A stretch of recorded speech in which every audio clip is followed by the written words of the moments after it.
할렐루야. 우리 예배 중에 함께 하시고 우리 예배를 통하여 영광을 받으시는 우리 주님을 향하여 할렐루야 찬양대에서 귀한 찬양 올렸습니다. 우리 주님께서 영광 중에 받아주신 줄로 믿습니다. 찬양의 가사처럼 이 시간 우리가 전적으로 주님께만 경배하고 주님으로 인하여 부족함이 없습니다. 주님만 있으면 충분합니다 하는 그런 고백이 우리 가운데 있어서 더없이 부족함이 없는 행복한 삶을 열어가는 우리 모두가 되기를 주의 이름으로 축원합니다. 이 시간 주님의 이름으로 여러분 한번 복음을 나눕시다. 주님만으로 충분합니다. 주님만으로 충분합니다. 아멘.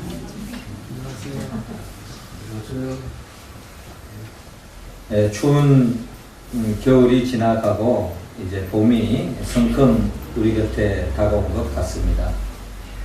생명이 약동하는 이 봄에 땅 속에는 이미 농부가 뿌려진 그 씨앗들이 죽어짐으로 인하여 이제 싹이 트고 또한 꽃을 피우고 또 열매 맺기 위해서 성장하는 모습을 우리는 볼 수가 있습니다.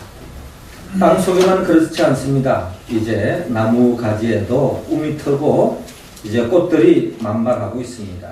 그 꽃들이 결국 벌과 나비와의 만남을 통해서 또 가을에 풍성한 열매 맺으며 이 위에서 나아가는 또한 꽃들의 나무들의 모습을 바라볼 수 있습니다.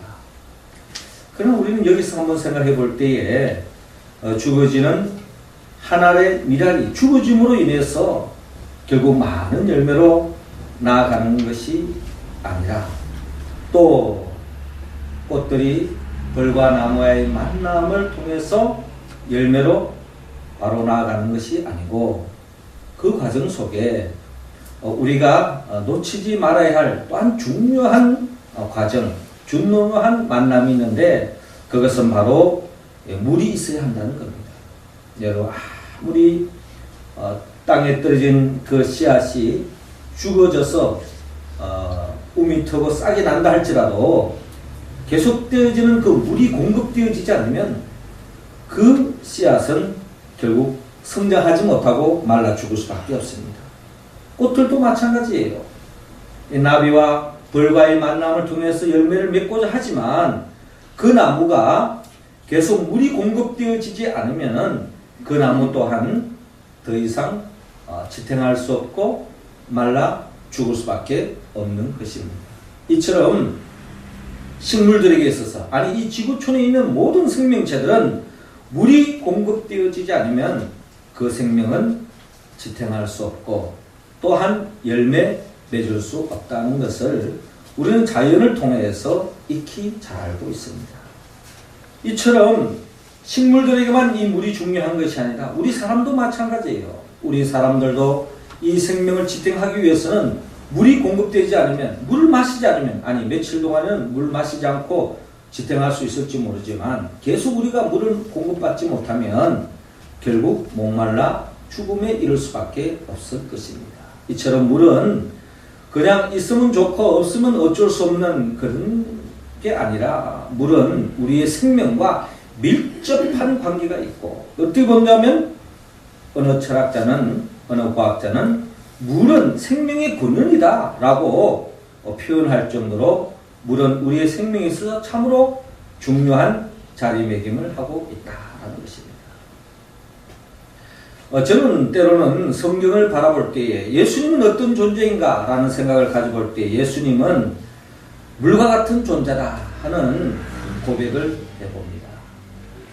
물이 우리의 생명을 지탱하는 중요한 요소인 것처럼 예수님은 결국 성경에 말하는 우리가 영원한 생명을 누리기 위해서는 예수님이 없이는 우리는 그 생명을 그 하나님의 생명을 그 영생을 우리는 맛볼 수 없다 하는 것을 우리는 성경을 통하여 고백하지 않을 수 없습니다. 이처럼 예수님은 있으면 좋고 없으면 뭐 어쩔 수 없는 그런 존재가 아니라 마치 이 지구촌의 모든 생명들이 무리 없이는 존재할 수 없는 것처럼 우리의 생명, 즉 영원한 생명, 하나님의 생명, 하나님의 자녀로 우리가 지탱하기 위해서는 예수 그리스도, 물과 같은 예수 그리스도가 없이는 우리는 존재할 수 없다는 것을 성경을 통하여 고백하게 되어집니다. 사랑하는 성도 여러분, 하나님께서는 오늘 요한복음 3장 14절에서 21절을 통하여 예수님을 우리가 믿을 때에만이 우리가 진정한 영원한 생명을 얻을 수 있다. 멸망치 않고 심판받지 않고 구원을 받을 수 있다고 오늘 성경은 우리에게 말씀하고 있습니다. 오늘 성경을 통하여 우리는 다시 한 번 더 우리 주 예수 그리스도를 붙잡음으로 인하여 우리 가운데 한 사람도 멸망치 않고 다 구원받고 영원한 생명으로서 하나님의 나라를 살아가는 우리의 모습이 되기를 원합니다. 그런 삶으로 우리가 나아가기 위해서는 우리가 어떻게 해야 합니까? 먼저 오늘 성경은 본문 14절을 통하여 예수님을 바라보라고 말씀하고 있습니다. 14절 말씀 우리 같이 한번 읽어봅니다. 시작. 모세가 광야에서 뱀을 든 것 같이 인자도 들려야 하리니. 아멘. 우리가 바라보아야 할 예수님은 어떤 분입니까? 오늘 성경 본문 14절은 이렇게 말씀하고 있습니다. 모세가 광야에서 뱀을 든 것 같이 인자도 들려야 하리니. 예수님이 뱀과 같이 들려야 할 그 이유는 15절에 잘 나타나고 있는데 이는 그를 믿는 자마다 영생을 얻게 하려 하심이니라 라고 말씀하고 있습니다. 자, 오늘 본문 14절에 모세가 광야에서 뱀을 든 것 같이 인자도 들려야 하리니 하는 이 말씀, 이 주님의 말씀은 구약성경 민수기 21장에 이 말씀을 하게 된 역사적인 배경이 잘 기록되어 있습니다. 민수기 21장에 보면 이스라엘 백성들이 하나님의 은혜로 출애굽을 하고 하나님이 약속하신 젖과 꿀이 흐르는 땅을 향하여 나아가는 그 광야의 여정 속에 하나님으로부터 엄청난 은혜를 받고 출애굽을 하지 않았습니까? 또 그들의 광야 여정 속에 끊임없는 하나님께서 구름기둥 불기둥으로 인도해 주시고 또 광야 여정 속에서 그들이 농사지어서 그들이 생계를 유지한 것이 아닙니다. 하늘에서 만나와 메추라기를 공급해 주시고 또 그 광야의 여정은 그 광야라는 것이 물이 없는 곳이에요. 그럼에도 불구하고 하나님께서 때를 따라 반석에서 끊임없이 물이 나오게 하셔서 목마르지 않도록 그들의 목을 채워주시고 갈증을 해소해 주시고 그렇게 하나님의 은혜로 그들의 생명을 연장하면서 꿈을 향하여 젖과 꿀이 흐르는 땅을 향하여 행진하고 있었지만 여러분 민수기 전체를 바라보면 그런 여정 속에서 이스라엘 백성들이 하나님의 은혜다, 하나님 감사합니다 하는 모습보다는 그들은 끊임없이 있는 것에 감사하기보다는 없는 것을 원망하고 불평하면서 결국 하나님을 향하여 하나님이 세우신 하나님의 종 모세를 원망하고 불평의 연속적인 삶의 여정을 우리는 바라볼 수 있습니다. 하나님이 참다가 참지 못해서 결국 이스라엘 백성 그 진영에 불뱀을 풀어놓습니다. 그래서 이 불뱀에 의해서 원망하고 불평하는 백성들이 다 물렸습니다. 그래서 그 도구로 인하여서 점점 죽음에 이르는 죽음의 직전에 놓이게 되었습니다. 죽음에 이르는 이 병에 걸린 이스라엘 백성들 결국 하나님 앞에 호소하고 모세가 백성들의 형편을 헤아려서 하나님 앞에 기도합니다. 하나님 이 백성을 살려주십시오. 하나님께서 모세의 기도를 들으시고 이스라엘 백성들의 살 길을 열어주는데 그 살 길은 다름이 아니라 하나님께서 모세를 향하여 노스로 뱀을 만들어라. 그래서 그 뱀을 장대에다가 달아서 높이 올려라. 그리고 그 불뱀에 물려서 죽을 수밖에 없는 사람이라 할지라도 하나님이 만들라고 하는 그 노뱀을 바라보기만 하면은 나을 수 있다라고 하는 하나님의 처방이 있었습니다. 여러분, 자, 이런 상황 속에서 어떤 사람은 야, 무슨 노뱀을 본다고 해서 불뱀에 의해서 독에 죽어가는 내가 어떻게 살 수 있겠느냐라고 생각했던 사람은 보지 않았겠죠? 그래서 죽을 수밖에 없었을 것입니다. 그런데 그럼에도 불구하고 하나님의 말씀, 그 말씀을 의지하여 믿음으로 그 노뱀을 바라본 사람은 순식간에 독으로부터 벗어났어. 해독되어지고 결국 건강한 삶을 되찾았다는 이야기가 민수기 21장에 잘 나타나 있습니다.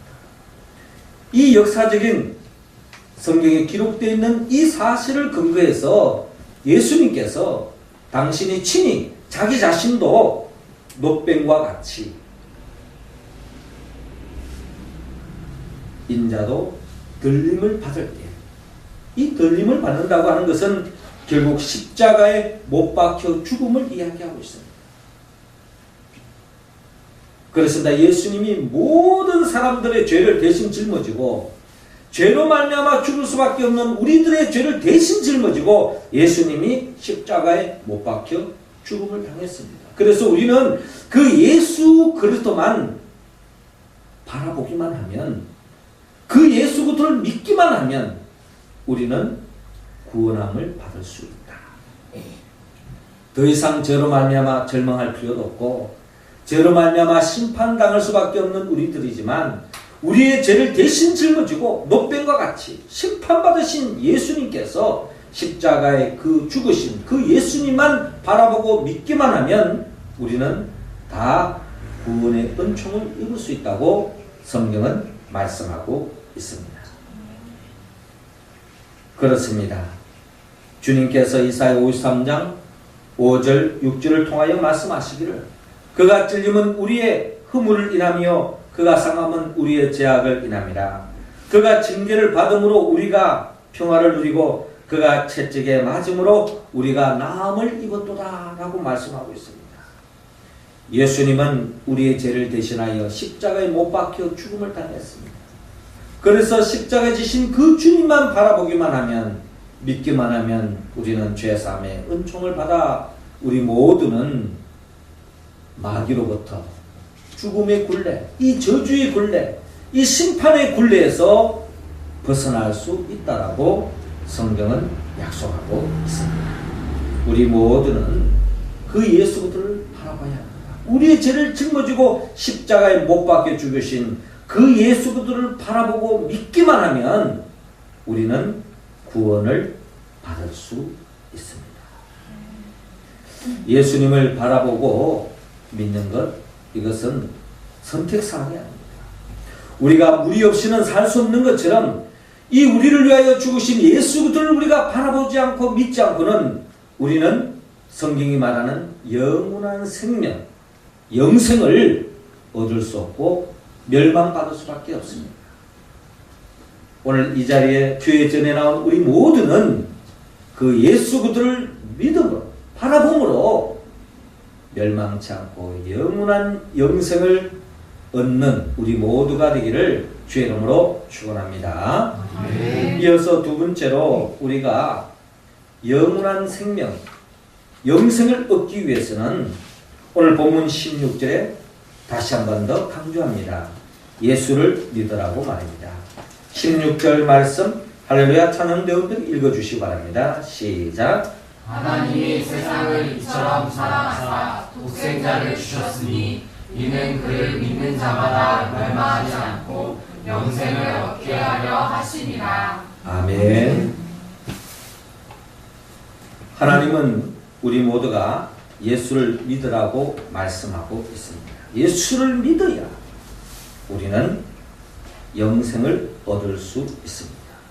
그리고 오늘 보면 요한복음 3장 16절에 하나님이 세상을 이처럼 사랑하사 독생자를 주셨으니 이는 그를 믿는 자마다 멸망치 않고 영생을 얻게 하려 하심이라 라고 말씀하고 있습니다. 이 말씀은 우리 모두가 잘 알고 있는 말씀입니다. 저는 모태신앙으로서 어릴 때부터 교회 학교를 다녔는데 여러 가지 어릴 때에 그 교회 학교에 가서 복음 성가를 많이 배웠습니다만은 기억이 나는 게 거의 없어요. 그런데 제게 유일하게 기억이 나는, 지금도 잊혀지지 않는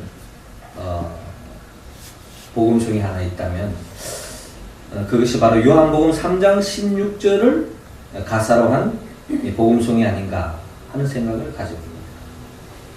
하나님이 세상을 이처럼 사랑하사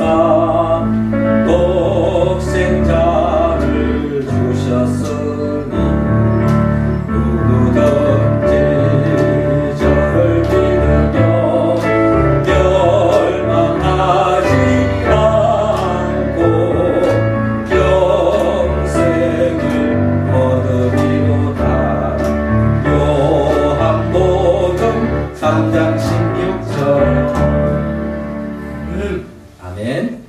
아마 우리 어르신 중에도 아마 어릴 때부터 교회 학교 다니신 분들은 아마 충분히 부를 수 있는 또 생각나는 찬송이라고 생각되죠.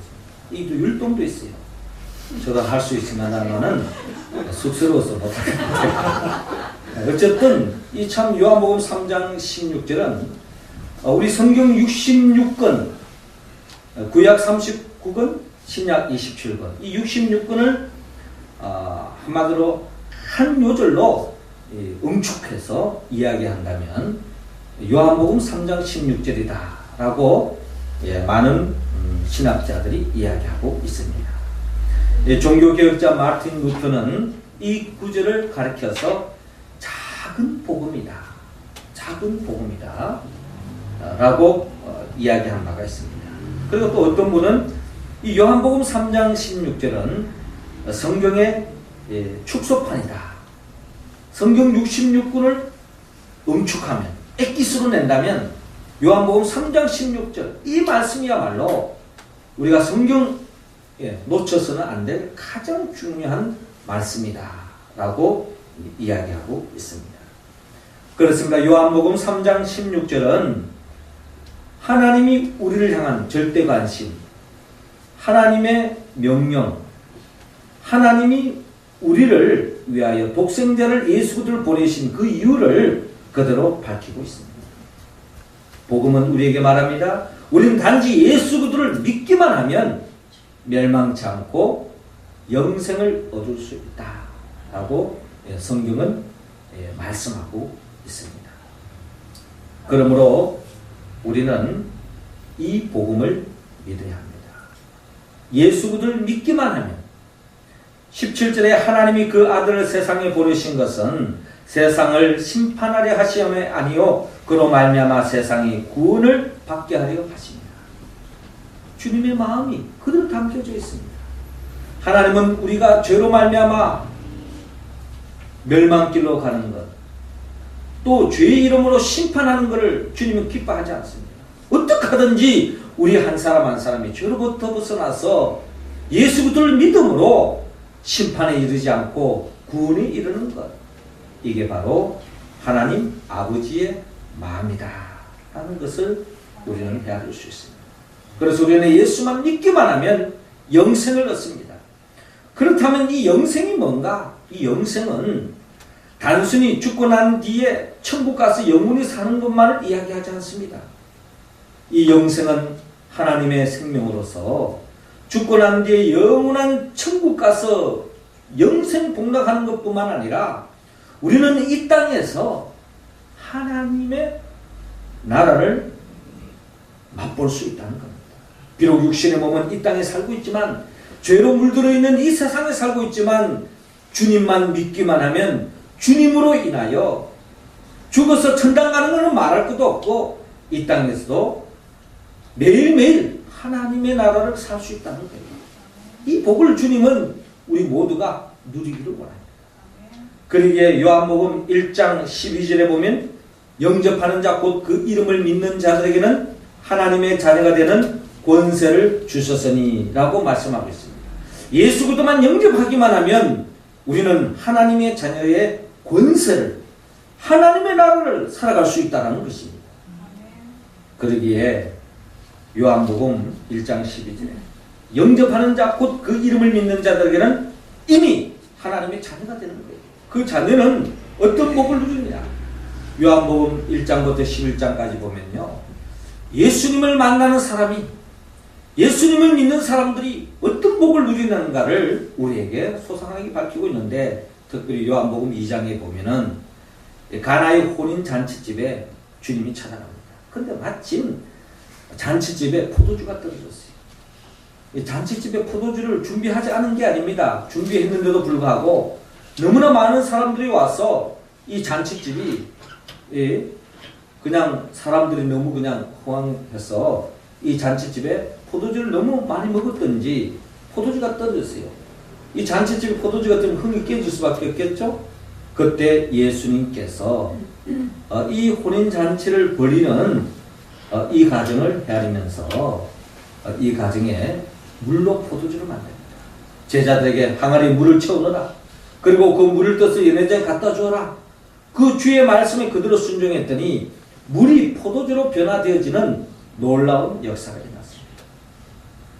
우리 인생은 나름대로 다 계획을 세웁니다. 우리가 학교를 진학하고 어떤 학과를 택하고 또 두 사람이 만나서 결혼을 하고 행복한 삶을 꿈을 꾸지만 그 모든 것들이 내 계획대로 내가 바라는 대로 다 진행되어지면 무슨 인생에 문제가 있겠습니까? 예기치 않았던 예상치 못한 일들이 우리에게 일어날 수 있지 않습니까? 그러나 우리가 주님을 믿고 나가면 주님께서 이 가나의 혼인집에 물을 포도주로 만들어 준 것처럼 우리의 삶 속에 내 힘으로 해결할 수 없는 그 부분을 주님이 만져주심으로 인하여서 우리의 삶에 흥이 깨지지 않도록 하나님의 나라를 만끽할 수 있도록 주님이 인도해 주신다는 겁니다. 요한복음 4장에 보면요, 수가성 사마리아 여인을 만날 수 있는데 이 여인은 사람에게 기대를 걸었던 사람입니다. 이 사람하고 결혼하면 내가 참 행복할 것이다 라고 생각했는데 막상 살아봤더니 영 아니에요. 그래서 이 여자는 좀 대단했던 사람과 이혼을 했습니다. 또 다른 사람과 만났어요. 또 기대 속에 살아보니 혹시나 하고 살아봤는데 또 역시나예요. 또 헤어졌습니다. 또 다른 사람하고 살아보면 예전에 첫 번째, 두 번째 만난 사람과는 너무나 다른, 그러면서 뭔가 기대가 되는 그 사람하고 살면은 정말 후회가 없는 인생을 살 것 같아서 했지만 또 역시나였어요. 이런 적이 몇 번의 남자와 살았느냐? 5번째 이혼하고 6번째 남자와 또 살아보지만 그래도 그 나물에 그 밥이라고 그렇고 그런 거예요. 그래서 이 여인이 절망 속에 사람을 통해서 기대를 걸어봤지만 그의 마음속에 진정한 행복이 없었습니다. 그런데 이 사마리아 여인이 주님을 만남을 통하여서 사람을 통해서 충족될 수 없었던 진정한 행복을 주님을 통하여 얻을 수 있었던 것입니다. 여러분, 우리는 이 땅을 살아가면서 서로를 기대합니다. 서로를 기대하죠. 나쁜 게 아니잖아요. 그러나 기대가 크면 클수록 절망이 더 깊어지는 것이 사람의 모습입니다. 물론 이 중에는 아직도 그걸 인정하지 않는 분들이 많을 거예요. 저 사람만큼 정말 믿을 수 있어 라고 생각했던 사람은, 그런 사람이 있으면은 믿는 도끼에 발등 찍힌다 이런 말이 왜 나왔겠습니까? 그렇습니다. 사람은 한계가 있습니다. 내 바람이 크면 클수록 절망이 커질 수 있습니다. 그러나 우리 인생 주님을 만날 때에 그게 진정한 행복이 있다 하는 것입니다. 그런 우리 인생을 주님이 친히 아시기 때문에 주님이 친히 땅에 오신 거예요. 뿐만 아니라 요한복음 7장에 보면 주님께서 명절 끝날에 누구든지 목마르거든 내게로 와서 마시라.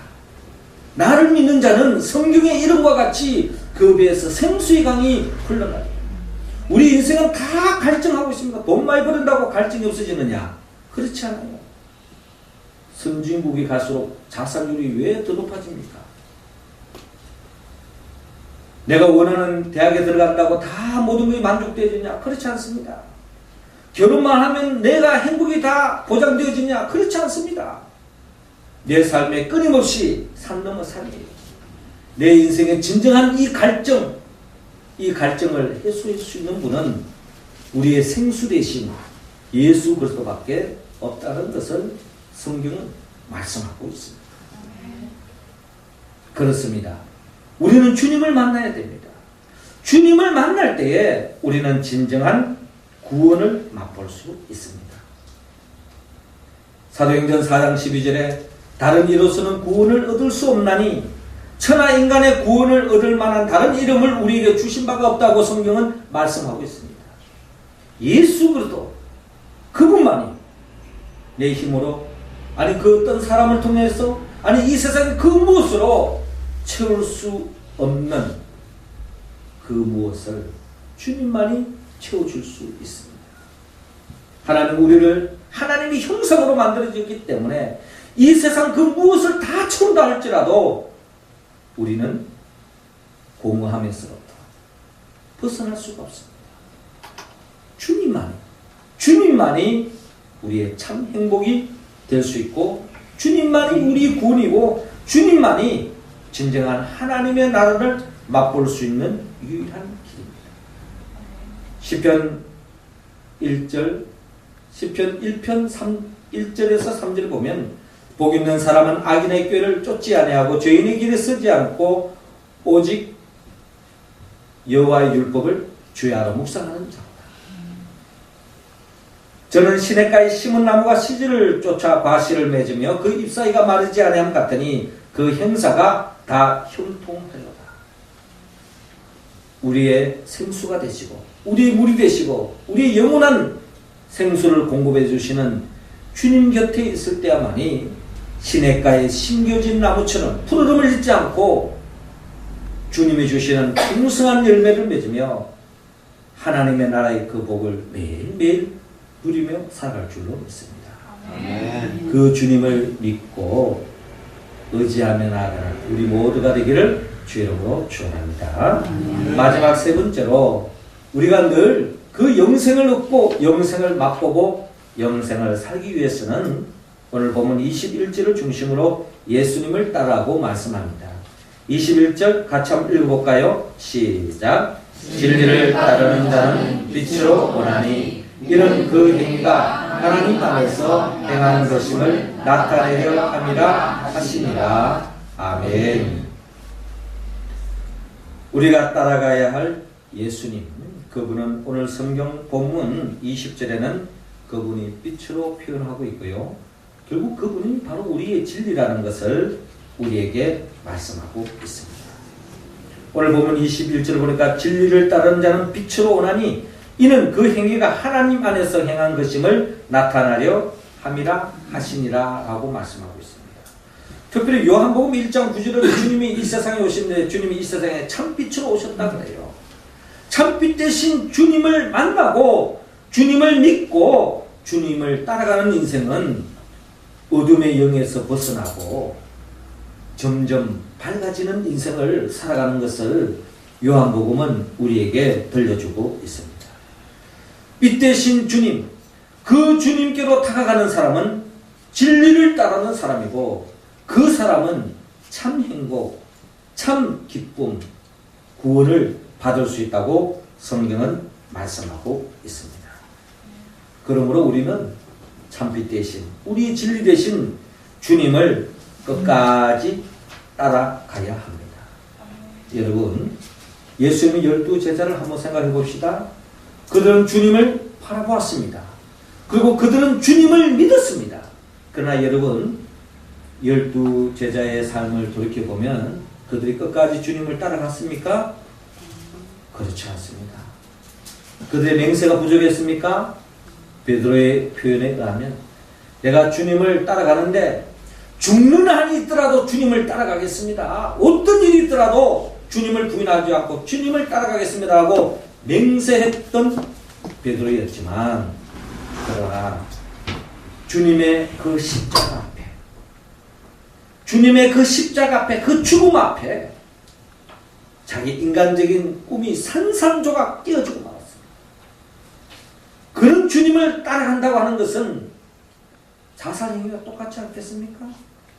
그 주님을 끝까지 쫓아가다가 주님과 같이 붙잡혀가지고 십자가에 못 박혀 죽을 줄 모른다라고 생각을 내렸던 것이 바로 제자들의 생각이에요. 그래서 가룟 유다는 일찌감치 은 30냥에 주님을 팔아넘겼고 11 제자들도 결국 똑같이 주님을 부인하고 다 제갈길로 가버렸습니다.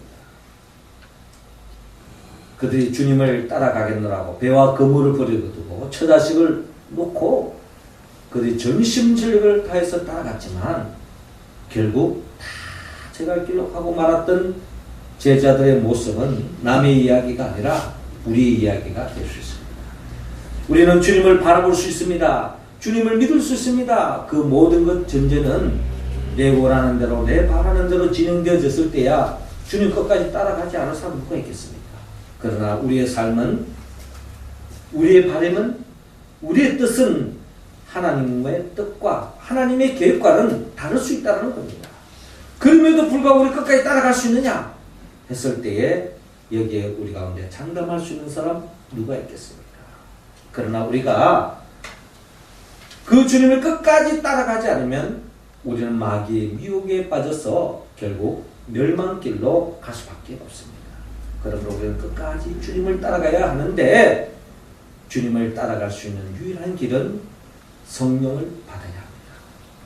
예수님의 제자들이 주님을 부인하고 제갈길로 갔지만 언제 그들이 목숨 걸고 주님을 따라갔습니까? 성령 받고 난 뒤에요. 그러므로 주님께서 오늘 우리에게 말씀하신 예수님을 바라보고 믿고 따라가라고 하는 이 말씀에 우리가 응답할 수 있는 유일한 길도 성령을 받아야 합니다. 성령 받지 않으면 우리는 한순간에 주님 배반할 수 있고 제갈길로 갈 수 있습니다. 성령은 예수님의 영입니다.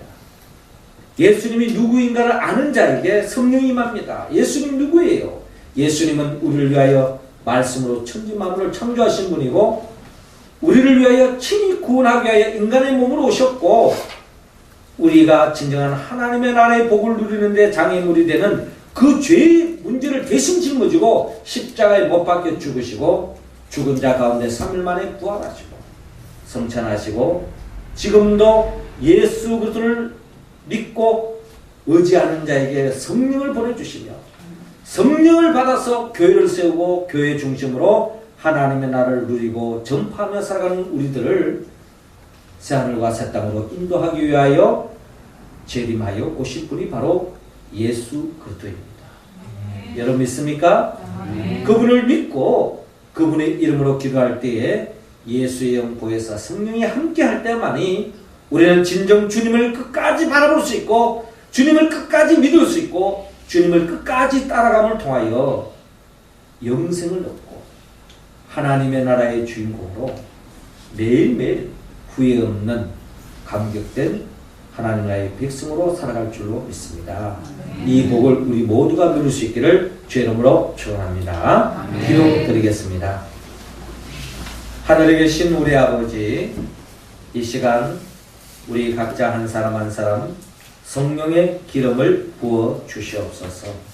성령 충만함으로 말미암아 오직 주님을 바라보게 하시고 주님을 믿고 주님을 의지하며 끝까지 주님을 따라가서 우리 모두 가운데 한 사람도 멸망치 않고 영원한 생명이 있되어 매일매일 하나님의 나라를 살아갈 수 있도록 인도하여 주옵소서. 예수님의 이름으로 기도드리옵나이다. 아멘.